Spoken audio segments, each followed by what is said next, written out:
નમસ્કાર દોસ્તો, ફરી એકવાર આપ સૌનું દિલથી હાર્દિક સ્વાગત કરું છું. Good morning. એક નવી ભરતી માટેની નોટિફિકેશન તમામ મિત્રો માટે લઈ આવ્યો છું. આમ તો આ અપડેટ ગુજરાત ગૌણ સેવા પસંદગી મંડળ તરફથી ગઈકાલે આવી હતી, જેનો જાહેરાત ક્રમાંક હતો 253. વર્ષ 2024-25ની આ ભરતી અંગેની વિગતવાર સૂચનાઓ આજની વિડીયોમાં તમારા સુધી પહોંચાડવાનો છું. અંત સુધી જોજો વિડીયો, બીજા સુધી શેર કરજો જો તમને લાગે તો. જે ભરતીની વાત કરવા જઈ રહ્યા છે તે ગુજરાત ગૌણ સેવા પસંદગી મંડળ ગાંધીનગર દ્વારા અન્ન અને નાગરિક પુરવઠા અને ગ્રાહકોની બાબતોનો વિભાગ છે તેની વાત થઈ રહી છે.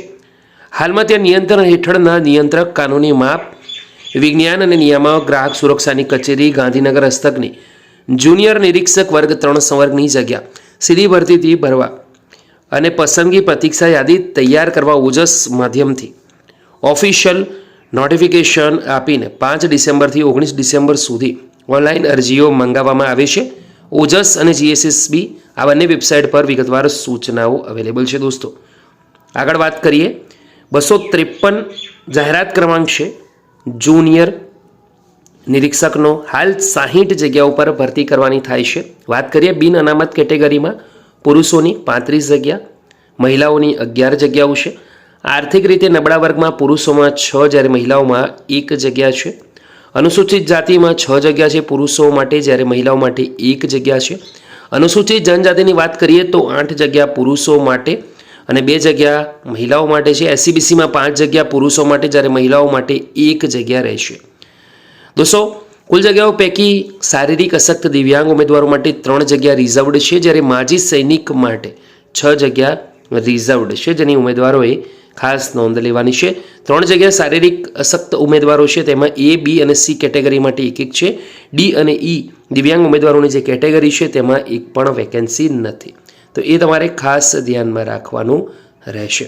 દોસ્તો નજર કરીએ આગળ, તો આ નોટિફિકેશન છે એમાં તમે ઘણું બધું જાતે પણ સમજી શકો છો, વાંચી શકો છો, જેથી કરી તમને વિગતવાર આઈડિયા આવી જાય.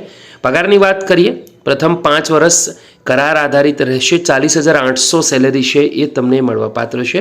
ભારતના નાગરિક હોવા ખૂબ જરૂરી છે.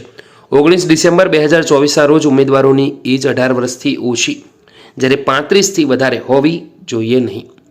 લાયકાતની વાત કરીએ તો કેન્દ્ર અથવા રાજ્ય સરકારના કાયદા હેઠળ સ્થપાયેલી યુનિવર્સિટી અથવા યુનિવર્સિટી ગ્રાન્ટ કમિશન એક જે પણ હોય, તો વાત કરીએ એમાંથી યુનિવર્સિટીઓમાંથી મેળવેલ મુખ્ય વિષય તરીકે ભૌતિક વિજ્ઞાન સાથે વિજ્ઞાનની દ્વિતીય વર્ગની પદવી ધરાવતા હોવા જોઈએ.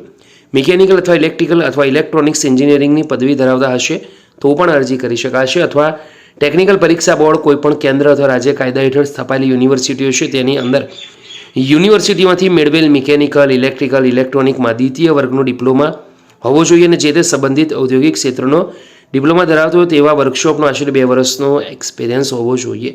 તો આ છે વિગતવાર ઇન્ફોર્મેશન. એકવાર વિડીયો લાઇક કરજો દોસ્તો, બીજા સુધી શેર કરવાનું ભૂલતા નહીં. એજમાં રિલેક્સેશન પણ આપવામાં આવ્યું છે. સ્ક્રીન પર જે નોટિફિકેશન છે તેમાં એજમાં કેટલી છૂટછાટ આપવામાં આવશે તેનો સ્ક્રીનશોટ તમે લઈ લેવા વિનંતી. એના પછી દોસ્તો આ જે ભરતી છે તેમાં માજી સૈનિક ઉમેદવારો, સામાજિક શૈક્ષણિક રીતે પછાત વર્ગના ઉમેદવારો, જે પણ રિઝર્વ કેટેગરી છે તેની માટે સંપૂર્ણ અને ડિટેલમાં જાણકારી આપી છે, તો એકવાર જરૂરથી જોઈ લેવા વિનંતી. અને લાસ્ટમાં અરજી કરવાની રીત તો 5 ડિસેમ્બરથી 19 ડિસેમ્બર સુધી ઓજસની વેબસાઇટ પર જઈને અરજી કરી શકો છો. જેને આઈડિયા નથી, ફર્સ્ટ ટાઈમ કરી રહ્યા છે, તેમણે આ નોટિફિકેશન ડિટેલમાં વાંચશો તો આઈડિયા આવી જશે. તો આજની વિડીયોમાં આટલું રાખીએ છીએ. એકવાર વિડીયો ગમ્યો હતો લાઇક કરજો, બીજા સુધી શેર કરવાનું ભૂલતા નહીં.